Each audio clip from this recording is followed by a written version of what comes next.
Hello and welcome to the Political History of the United States, Episode 2.10, The Gloucester Petition.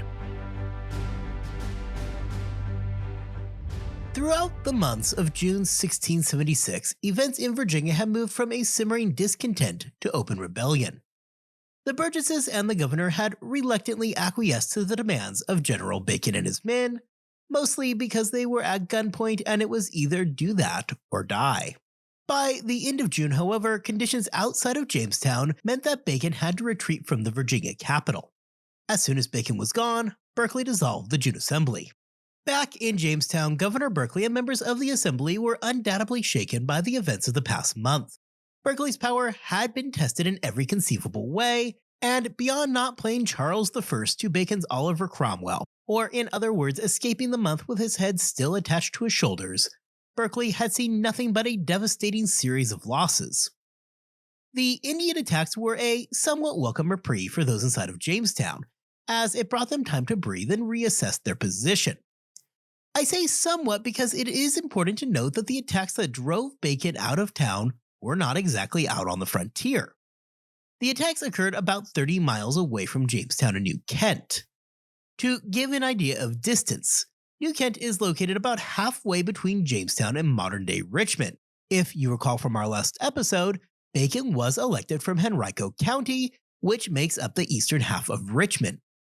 So the attack in New Kent really is just smack dab in the middle of the Virginia colony. This is, of course, a huge concern to a lot of the members of the House of Burgesses, as their estates and plantations were suddenly in the line of fire. Either way, though, nobody was sad to see Bacon and his men leave Jamestown. Yet, aside from crossing their fingers that Bacon would be killed fighting the Indians, they recognized that they were not at the end of the rebellion, but rather just experiencing a brief pause in the conflict. They all knew and fully expected that Bacon was going to be back and that they were going to have to deal with a self-appointed general. Both Bacon and Berkeley fully understood that they had not had their final encounter.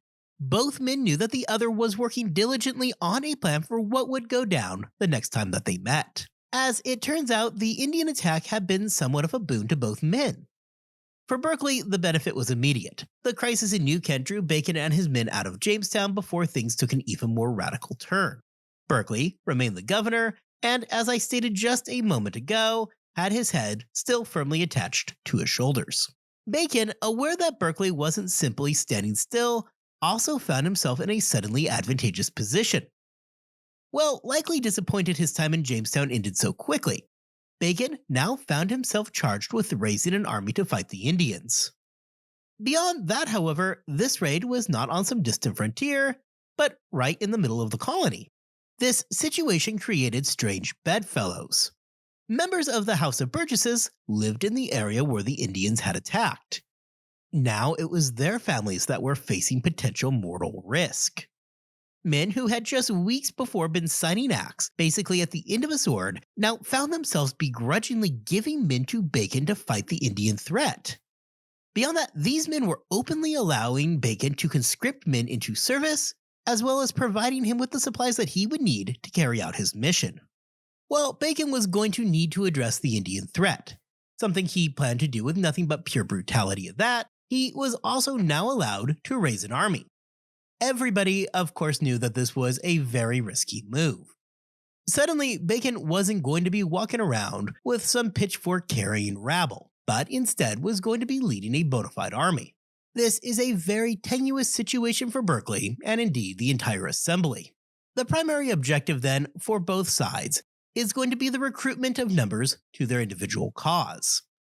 As Bacon moved county to county, the troops and weapons he took were for the defense of the colony against the common Indian threat. This was a cause that the people were generally willing to sign up for, knowing that their families and land were in constant danger from the threat of Indian incursion. However, it is important to note that not everybody here trusted Bacon, nor wanted, initially at least, to have anything to do with his actions in Jamestown. Despite that, however, there was really no misunderstanding what was going on here.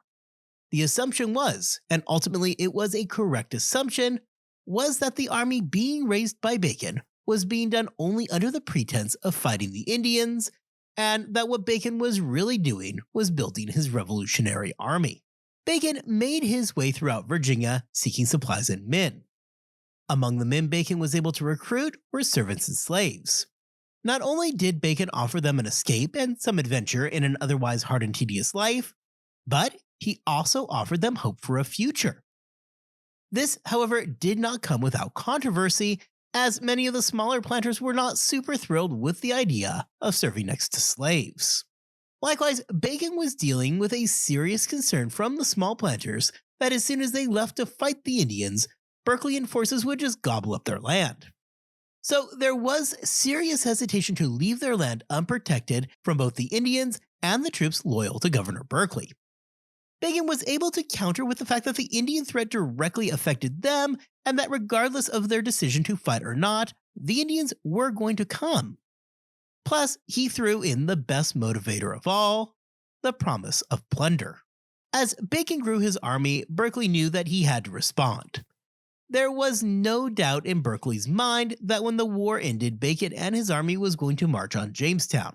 Of course, Berkeley was almost certainly correct about this. As I said a little bit ago, everybody was aware exactly where all of this was heading. Therefore, for Berkeley, he needed to move quickly and have his defenses ready. The last 2 episodes of this podcast have basically been a story of Berkeley making miscalculation after miscalculation. The guy seriously seems like he is just due to make a right call eventually. Berkeley turned his attention to attempting to recruit men from nearby Gloucester County. Gloucester County was the richest county in Virginia, and a place where Berkeley at least assumed he remained popular and the people loyal. And really, what better place for Berkeley to go attempt to turn around his luck? Sure, he had made a few mistakes along the way, but these were his people. Certainly, this couldn't be another mistake, right? Unbeknownst at the time to the governor, he was about to make the miscalculation of all miscalculations. Seriously. This is going to be akin to somebody making the preseason pick of the 2017 Cleveland Browns to win the Super Bowl, right before they went 0-16. So, what went so south in Gloucester County? Gloucester County, on the surface, was not going to be a place where you would expect to find a lot of supporters for Bacon. Located across the York River from modern-day Williamsburg, Gloucester County was largely made up of those who had supported Berkeley and in turn had turned a huge profit. Following the attack on New Kent, basically everybody throughout Virginia accepted the Indian threat was very real and was something that needed to be dealt with.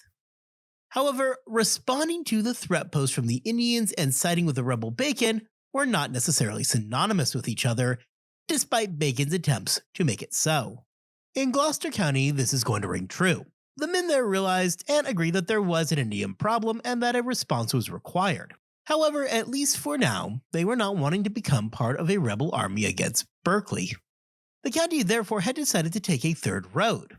Under the command of Lawrence Smith and Thomas Hawkins, and don't worry about their names, they're not going to be on the test, Gloucester was preparing for its own expedition against the Indians.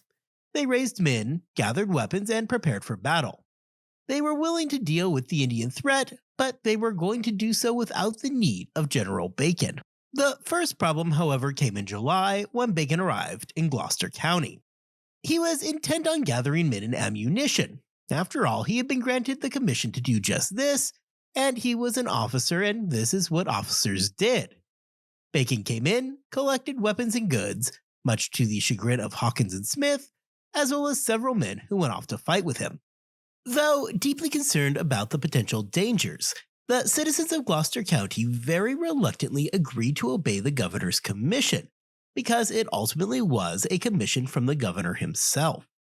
As soon as Bacon was gone, Robert Beverly and Philip Ludwell wrote what would become known as the Gloucester Petition.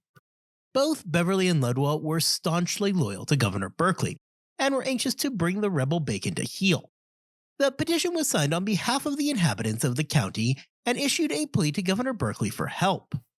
Their petition detailed their woes and the fact that the rebel Bacon had stolen their weapons and men and treated them with deplorable amounts of disrespect. All of this makes perfect sense. These are the supporters of Governor Berkeley, and they certainly weren't going to be thrilled about having their goods commandeered by Bacon and his men or their farmhands taken away, especially considering that they must have felt as though they were complying. Recall that they were at least trying to raise an independent force to deal with the Indian threat in New Kent. When the Gloucester Petition arrived in Jamestown, Governor Berkeley must have felt pretty good to be reminded that he did have some friends out there. Berkeley recognized this as an opportunity to strike back against Bacon. If Berkeley could show Bacon to be nothing more than a thief, stealing from the good people of Virginia against their will, he could start to hopefully erode at the popular support that Bacon had built for himself. Berkeley spent like 2 seconds responding back that Bacon had no commission, and that anything perceived to be a commission from him was done at gunpoint and was therefore void. Berkeley then immediately jumped on a horse and made his way out to Gloucester County, where he hoped he would be able to raise a force of his own to take down Bacon. Upon arrival, Berkeley was pleased with what he saw. People were loyal to him, and for the first time in what must have seemed like a while, he was among friendly faces. Berkeley's plan was to call the troops and then head out to confront Bacon. Initially, however, Berkeley doesn't say this. Instead, he claims that he wants to raise a force to go deal with the Indian threat. The citizens of Gloucester are okay with this, and in short time, Berkeley was at the head of some 1,200 men who were ready to go out and fight the Indians. So this is the part of today's episode where you are probably starting to wonder where this huge mistake is by Berkeley. I mean, here he is, with 1,200 troops under his command. That is a pretty sizable force for 1670s Virginia. With his 1,200 troops mustered and ready to ride out to fight the Indians, Governor Berkeley goes ahead and makes that giant miscalculation that is going to totally shift the tides and leave him very literally isolated. Standing in front of what he believed to be his army, Governor Berkeley gave his command: go out, find Bacon's army, and attack them. For the men in the ranks, this was a moment where they all suddenly perked up and said, "Hey, wait a minute, what did he just say?" The 1,200 men that Berkeley had under his command were there to fight the Indians. That's what they had been recruited to do, and that is what they were prepared to do. What they weren't ready for, and ultimately what they were unwilling to consider, is bringing arms against their fellow Virginians. They had no interest in becoming the leading wave of a civil war. Almost immediately upon learning what Berkeley had in mind for them, the army simply disbanded. They weren't going to fight a civil war, and they certainly were not going to be tricked into fighting Berkeley's war. The men picked up, turned around, and went back home. Some accounts say that as the men walked away, chants of Bacon could be heard. For Governor Berkeley, this was nothing short of devastating. It was a complete disaster. In addition to now finding himself literally standing alone, deserted by his army, Berkeley had just changed the course of the war. On some alternative timeline out there, you can imagine a situation where Berkeley went out, beats Bacon to the punch in dealing with the Indian threat, and proves that the Virginia government still has the backs of the people. All of this would work towards eroding the popular support for Bacon, as Berkeley would prove that he is still willing to defend the colony. Unfortunately for William Berkeley, that version of things never plays out. Instead, what does end up happening is the complete opposite. Berkeley had exposed himself as being weak. Men were unwilling to follow his orders or fight for him against the rebel Bacon. With the Indian threat looming, Berkeley's actions clearly state that he is more interested in dealing with his personal grudge against Bacon than he is about fighting the Indian menace and protecting the colony. Finally, he not just supported, but created a plan of action that would see Virginians killing Virginians. All the worst fears that Bacon supporters had regarding Berkeley were in a single moment confirmed, and worse. The governor was working against them and had no qualms sending their neighbors out to kill them. Bacon, upon learning about this, immediately recognized just how weak Berkeley was. There would not be a better time to strike. With that, Bacon and his men abandoned their campaign against the Pamunkey Indians, whom they had yet to find anyways. They turned around and marched back to confront and deal with Berkeley once and for all. It's important not to lose the much bigger point in all of this, as it says a whole lot about the state of the colonial leadership in July of 1676. When Berkeley had asked 1,200 men in Gloucester to come with him and take down the rebel Bacon, all he got was some uncomfortable muttering, before the entire group collectively said, "Yeah, no, bro, we're not going to be doing that today." Upon getting word of this challenge from Berkeley, Bacon made basically the same request of his men. Let's turn around and go deal with Governor Berkeley. The difference, however, is obvious. Berkeley was left standing alone. Bacon's men turned around and began to march back. Berkeley quickly realized that he had a massive problem. Besides the fact that the men had just left him standing there, he was likely instantly aware that Bacon wasn't going to simply brush this threat to the side. And indeed, he is right. Bacon is on his way. Berkeley's interest therefore likely turned quickly back to how to keep his head and his body as a single unit. Berkeley wasted no time in getting out of Gloucester County. Along with a small group of loyalists, Berkeley fled the scene before Bacon could get there, stopping just long enough to pronounce Nathaniel Bacon to be an outlaw. Not that anybody was really listening, but hey, it's important to keep up appearances. Bacon by this point knew that his prospects in Virginia looked pretty good, at least in the short term. However, it is evident in his writings that he was still deeply concerned about the perception the English back across the Atlantic would have. Dealing with an angry governor, yeah, we've got that. Dealing with an angry king, however, was an entirely different matter altogether. In defense of his actions, Bacon would write in July 1676 that the main cause of all the commotion between him and Governor Berkeley was in relation to affairs with the Indians, well, hinting that there might have been a little bit more to it than just that. More interestingly, Bacon makes clear in his writings that he is fighting this fight not because he is in opposition of the king, but rather he is fighting for the king. Berkeley had become corrupt and was putting the king's subjects' lives in danger. Bacon was just doing what was necessary to protect the king's subjects and ensure that Charles II's prerogatives in Virginia were being carried out properly. There are a few reasons why Bacon would take such a stance. However, the most obvious one is that he wants to do anything he can to pacify London from intervening. As I said, Bacon can deal with Berkeley and his followers. However, the prospect of actual English soldiers coming to Virginia to put down the rebellion? No thank you. Bacon wanted to be clear that he was at war with Berkeley, yes, but this guy is the bad guy and I'm just doing the king a service. And while we really have very little concept of what Bacon thought of Charles II, one thing is clear. He has zero interest in this being anything more than what it was. Bacon was not looking for independence from the crown, at least not quite yet. What Bacon was looking for was to escape from the petty tyranny of a corrupt local government. This wasn't an uprising against the English, it was an uprising against a single individual and his pack of followers. All of this comes together in the July 30th Declaration of the People of Virginia. Bacon wanted to make his position clear and leave no doubt as to the causes of what was happening. Of course, he paid lip service to the face reason for the rebellion, promising that he was still dedicated to destroying every single Indian that he saw. Beyond that, however, what Bacon issued was a widespread denunciation of Berkeleyan policies. He denounced the taxation system that had so overwhelmed the colonists and brought attention to the fact that these taxes were levied under the false pretense of being for the public good. Berkeley and the small group of loyalists that stuck with him were able to escape from Gloucester alive. However, by this point, nowhere in Virginia was safe for them, forcing them to leave the colony altogether to regroup. This means that Virginia was now in the hands of Bacon. With the fighting at least done for the moment, Bacon had to turn his attention to actually running the colony. Gathering together on August 3rd, Bacon sat at the head of a convention that was assembled to establish a new government for Virginia. Most of the men now being tapped to establish the new government were those that had been officers in Bacon's militia.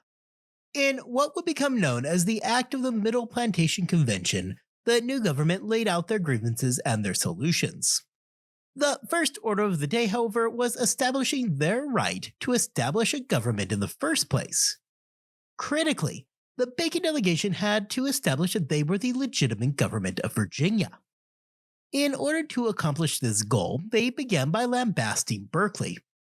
Immediately, they blamed him for the Civil War and claimed that by leaving Virginia he had essentially abandoned his post and hence the government.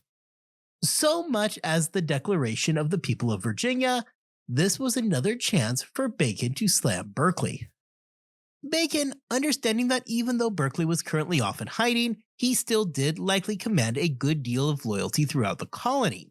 Beyond those who openly supported Berkeley, it is a safe assumption that there were still plenty of others who would have seen Bacon as doing nothing more than throwing off the existing status quo that they had all grown accustomed to. Bacon had to ensure that those under him were people whom he could trust, and therefore he made the decision that all serving under him would have to take an oath of loyalty. Now, I'm not going to include the entire oath here because honestly, it is surprisingly long. However, I will include the full text of it over on the website should you want to read it yourself. However, as a quick summary, the first half of the oath is a denunciation of Berkeley, with the second half being a pledge of loyalty to General Bacon. Those pledges included things such as serving loyally and, if need be, joining an army of the common defense for the colony. For those who refused to take the oath, the order of the day was deportation from the colony. Now, as with every oath, it is critical to consider that there were plenty of people who would have just taken the oath, despite being more than happy to see Berkeley return and hang the rebel scum. In a quote from the Berkeley loyalist George Jordan, "It is better to plunder than be plundered." I think it is important to point out before we go any further that, despite Bacon's cries for reform to the tax system and making things more equitable, this should not be thought of as some kind of social revolution. We are still solidly 150 years away from the socialist movement of the 1800s, and even within that scope, Bacon was no socialist. Bacon absolutely believed in class distinctions. You would have seen no problem with people enriching themselves. His problem, rather, was that the government under Berkeley had taken things to such extremes that it put the colony itself in danger. Bacon fully believed that there were differences between the gentleman and the planter class. However, where the problems existed is that when the gentleman class gained all their wealth through the continued and crippling exploitation of that planter class. Bacon was totally fine with self-enrichment, but come on guys, cool it just a little bit. Well, Bacon still dutifully placed the fight against the Indians as the paramount objective in his rebellion. The second order of the day remained the lucrative art of wealth redistribution. So what does wealth redistribution in the age of Bacon's rebellion mean? Well, in this case, it literally often meant seizing the huge estates of those who had been loyal to Berkeley and then looting it to their heart's content. The biggest prize came on August the 8th, 1676. On that day, Berkeley's own estate at Green Springs was captured by Bacon's forces. Unsurprisingly, Berkeley was in control of the largest estate in Virginia, and now it was in the hands of Bacon and his men. The material wealth that had been sent back to London with his wife was very quickly stripped out. As the summer of 1676 moved forward, the wildfire that was Bacon's rebellion threatened to spill out of Virginia and explode through the entire Chesapeake. Maryland planters had faced many of the same pressures that those in Virginia had faced. There were the same complaints over the unjust enrichment of the ruling class at the expense of the planters. There was danger on the frontiers from hostile Indians that was not being adequately addressed, as well as a growing general hopelessness from the planters. Like in Virginia, they increasingly were buckling under the oppressive tax structure. For them, looking to their south and seeing the success of General Bacon was putting equally revolutionary ideas in their mind. In Maryland, there were suddenly loud calls to reform the imperial system and to purge the corrupting forces. Well, things in Maryland were beginning to heat up. Back in Virginia, Bacon was pressing his advantage. Sending his two best lieutenants, Giles Bland and William Carver, on a mission to capture Berkeley, Bacon was hoping to cut the head off, possibly literally, of the Berkeleyan forces. Unfortunately, this didn't actually go great for Giles or Carver. Despite the attempts to find the disgraced governor, they found themselves suddenly being captured by Berkeley loyalist Philip Ludwell. For Berkeley, this is basically the first good thing to happen to him in several months. With Bacon having to go off and fight the Indians in New Kent once again, Berkeley saw his chance for a comeback tour. Berkeley made the decision that he needed to return to Jamestown if he had any hope of regrouping. In order to do this, he decided that it was time to make some promises of his own. In exchange for help, Berkeley promised that those who rallied to his cause would be allowed to plunder those who had taken Bacon's oath. Which does admittedly make you question, if the guys who had signed off on the oath had plundered the supporters of Berkeley, were they now going to go back and still back their own stuff? Anyway though, plundering was going to be the order of the day in Virginia, regardless of who you supported. Also desperate for supporters, Berkeley went a step further. Berkeley promised the servants of the men who took Bacon's oath freedom if they turned their backs on their owners. This does bring up another very interesting problem for Berkeley. As it turns out, very few servants turned their backs and began flocking to the Berkeley camp. Sure, freedom was the prize. However, the cost of guessing wrong was probably going to be a more severe servitude, or very possibly death. As it turns out, despite the very generous offer, few servants saw Berkeley as being the winning horse in this race. Undeterred by the low turnout, Berkeley retook Jamestown on September 7, 1676. Things were looking dire for the governor, however. Few rallied back to his cause, leaving him dangerously outnumbered in the capital. And despite the fact that Bacon was distracted by his battles with the Indians, Berkeley retaking Jamestown was not going to escape his attention for very long. Next time, we will pick up with Governor Berkeley having just retaken Jamestown. We will see how Bacon responds to that, and ultimately how these two men are going to battle over the colonial capital. Until then, I hope you all have a great 2 weeks. As always, I hope you are staying healthy and staying safe. I will see you back here then, and we will continue our journey through Bacon's Rebellion.